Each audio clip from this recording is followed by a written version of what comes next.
Hello guys, welcome back to एक नई video में। अच्छा, तो मैं अभी एयरपोर्ट पे बैठा हूँ, इस्तांबुल एयरपोर्ट पे। और इंटरनेशनल एयरपोर्ट है। जिस ना मेरी फ़्लाइट लैंड हुई थी यहाँ पे। मैं आया था यूके से, लंदन से। और मैं यहाँ पे थोड़ा सा एक्सपीरियंस बताने वाला हूँ इस वीडियो में अबाउट इमिग्रेशन के बारे में, यहाँ के इमिग्रेशन के बारे में। जो कि यहाँ पे जिस ना मैं लैंड किया हूँ, और जो मैंने वीज़ा लिया था वो कैसे लिया था, और यहाँ पे क्या क्या पूछताछ हुई, क्या क्या आपको डॉक्यूमेंट लाने चाहिए, each and everything about immigration के बारे में। सो फर्स्ट ऑफ ऑल मैं अपना लगेज कलेक्ट करके यहाँ पर बैठ गया था अभी, क्योंकि अभी मिडनाइट हो रही है तो ट्रेन भी नहीं चल रही है। तो इसलिए मैं सोचा कि अभी थोड़ा सा वेट कर लेते हैं 1-2 आवर्स, देन आफ्टर मैं जाऊँगा यहाँ से। तो यहाँ पे बहुत लोग बैठे हैं वैसे, क्योंकि अर्ली मॉर्निंग की फ़्लाइट होती है, वो इधर पे वेट कर लेते हैं थोड़ा से अंटिल ट्रेन या बस चलने तक। तो अभी यहाँ पे बैठे हैं। और जो कि मैं पहले बताता हूँ यूके के बारे में। जो कि यूके में जो इमिग्रेशन होती है ना, जिस टाइम हमने एग्ज़िट करना होता है उस टाइम इमिग्रेशन नहीं होती वहाँ पे।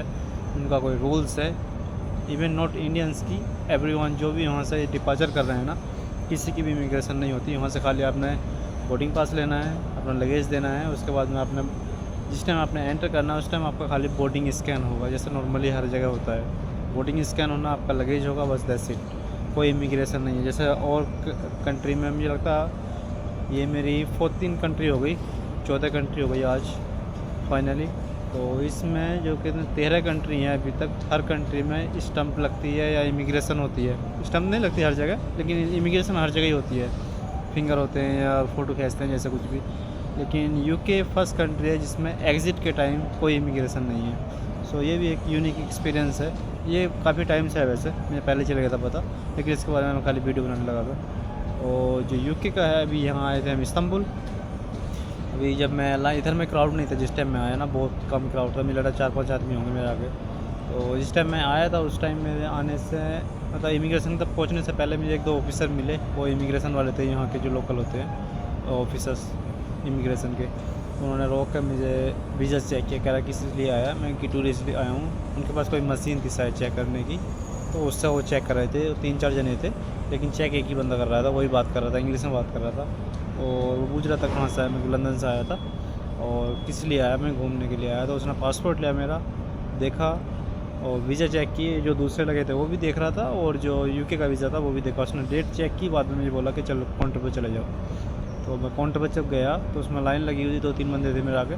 उसके बाद जाके जब मैं अपने इमिग्रेशन के लिए दिया तो उसे इंग्लिश नहीं आती थी। जो ऑफिसर था ना, वो मुझसे कुछ बोल रहा था, लेकिन मुझे कुछ समझ में नहीं आई क्या कहना चाह रहा था वो। लेकिन एक ही वर्ड बोला था उन्होंने, मुझे कुछ समझ में नहीं आया था। मैंने उसे बोला व्हाट इज़ दिस, तो उसने कहा इट्स ओके नो वरी, मतलब उसने कह दिया चल छोड़ करो जो भी है। उसने इवन मेरा जो तुर्की का मैंने वीज़ा लिया था ना, ई वीज़ा, लेकिन जो पहला वाला बंदा ना जिसने मेरा इमिग्रेशन जो था, जिसने वीज़ा चेक करा था मशीन से पहले ही आने से, काउंटर से पहले, उसने मेरा वीज़ा चेक किया था तुर्की वाला। कह रहा तुर्की वाला वीज़ा भी दिखाओ। इसे यूके का देखा उसने, लेकिन तुर्की वाला भी दिखा उसने कहा था मुझसे, क्योंकि मैंने उसे तुर्की वाला वीज़ा भी दिखाया। लेकिन जब मैं काउंटर पर पहुँचा तो उसने मेरा तुर्की का वीज़ा नहीं देखा। इवन ना उसने मेरी होटल बुकिंग मांगी, ना उसने मुझसे फ़्लाइट बुकिंग मांगी, फ़्लाइट रिटर्न टिकट, सो मनी।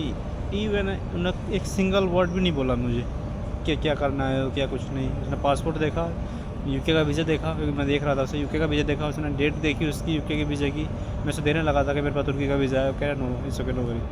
तुर्की का वीज़ा भी नहीं देखा उसने, स्टम्प लगाई और पासपोर्ट दे दिया मुझे। विदिन 1 मिनट से भी कम लगा होगा, जो कि इमिग्रेशन क्लियर हो गई। बहुत ईजी थी इमिग्रेशन में कोई इतना इशू नहीं होता। मैंने अभी तक देखा जितनी कंट्री भी गया ना लगभग, अभी तक इमिग्रेशन का कहीं भी इशू नहीं बना। बट यूके में थोड़ी सी पूछताछ हुई थी, बाकी और पूछताछ तो काफ़ी जगह हो गई। लेकिन अपना आपको वेल प्रिपेयर करके रखो। कहीं भी जाओ, किसी भी कंट्री जाने से पहले आप सर्च कर लो, जिस जगह जा रहे हो, जिस एरिया में जा रहे हो, या जिस रीज़न के लिए जा रहे हो। आप टूरिस्ट हो, ऐसे टूरिस्ट के लिए अपने पास अपने सो मनी रखनी है ज़रूर। मैं अभी भी, इवन उसने मेरी सो मनी नहीं चेक की, लेकिन मैं अभी भी अपनी जेब में डाल कर लेकर आया था। मैंने कोई पता नहीं होता ऑफिसर का कब उसका मूड बदल जाए, कब बोल रहे कि पैसे दिखाओ, सो मनी दिखाओ या क्रेडिट कार्ड, इवन कुछ भी दिखाओ। तो बेहतर यही है कि अपना आपको वेल प्रिपेयर करके रखें। अब मैंने इस बार मैंने अपना डॉक्यूमेंट भी प्रिंट नहीं कराए थे, क्योंकि मेरा टाइम नहीं लगा था। होटल बुकिंग, फ़्लाइट सब मैंने अपने फ़ोन में दिखाए थे, लेकिन फिर भी काम हो गया था। तो जो वीज़ा था वो भी मैंने फ़ोन में दिखाया था। मेरे पास प्रिंट नहीं था, मेरी याद नहीं रही प्रिंट कराने की। फिर मैं थोड़ा सा लेट भी हो गया था। मैं सोचा चलो ऐसे ही, लेकिन चल जाता है कैसे, लेकिन हर जगह नहीं चलता। ये प्रिंट हो तो बेहतर होता है वैसे, अगर नहीं हो तो चलो फ़ोन में हो जाता है, होना चाहिए बस बंदे के पास। तो बस यही कह रहा था मैं।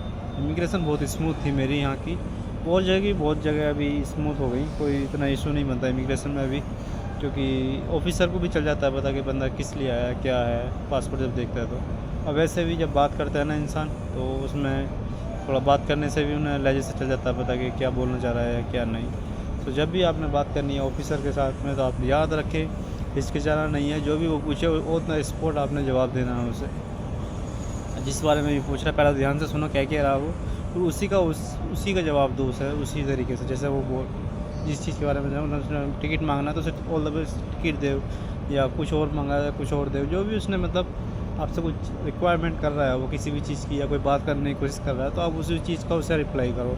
तो जितनी जल्दी हो सके उतनी जल्दी आपका फिर पीछे छोड़ देगा वो। अगर आप उसे उल्टे सीधे जवाब दोगे या नहीं दोगे तो फिर आपको प्रॉब्लम्स होती है इमिग्रेशन में। तो वैसे कोई इतना इशू नहीं बनता, लेकिन फिर भी प्रिपेयर करना चाहिए अपना आपको इमिग्रेशन के लिए, क्योंकि इनका कोई पता नहीं होता कहीं का भी, हर जगह का इमिग्रेशन स्ट्रेट होती है। और जो वीज़ा का जो प्रोसेस है जो इंडियन पासपोर्ट के लिए है यूके का, तो उसका है अराउंड, अगर इंडियन पासपोर्ट के लिए जो यूके का वीज़ा हो तो नॉर्मली लेना पड़ता है ना, लेकिन जो तुर्की का वीज़ा है तो अगर आपने नॉर्मल प्रोसेस करना है तो उसका अराउंड में भी 2 मंथ लगते हैं। लेकिन अगर आपके पास कोई यूरोप का वीज़ा है या यूएसए ऑस्ट्रेलिया का, मतलब किसी भी कंट्री का, बड़ी कंट्री का कोई वीज़ा है, तो उसके बेस पे आपको तुर्की का वीज़ा मिल जाता है। तो मुझे जो वीज़ा मिला था ये तुर्की का, मुझे यूके बेस पे मिला था विदिन 5 मिनट, जिसमें कि मुझे लगे थे 200 रिंगिट समथिंग। तो 200 रिंगिट कितने होते हैं, वही होंगे लगभग 102 4-5 हज़ार रुपये मतलब लगे थे मेरे इंडियंस रुपीज़ में। 4-5 हज़ार में वीज़ा मिला था और बहुत इजीली मिल गया था विदिन 5 मिनट में। लेकिन ये है कि आपके पास कोई वीज़ा होना चाहिए अगर आपने ऐसे वीज़ा लेना है तो यूरोप का। तो अभी फाइनली मैं आ गया यहाँ पे, अभी थोड़ा सा टाइम के बाद हमें जाना है इस्तांबुल सिटी। तो जाएंगे, थोड़ा एक्सप्लोर करेंगे सिटी, घूमे फिरेंगे और आपको भी घुमाएंगे। तो बने रहिए सब वीडियो में, देखिए लास्ट तक, तो ही आपको चलेगा पता कि क्या किया, कहाँ से आए, कैसे आए और क्यों किया। सो ख्याल रखें अपना, टेक केयर से, ओके, अल्लाह हाफिज़।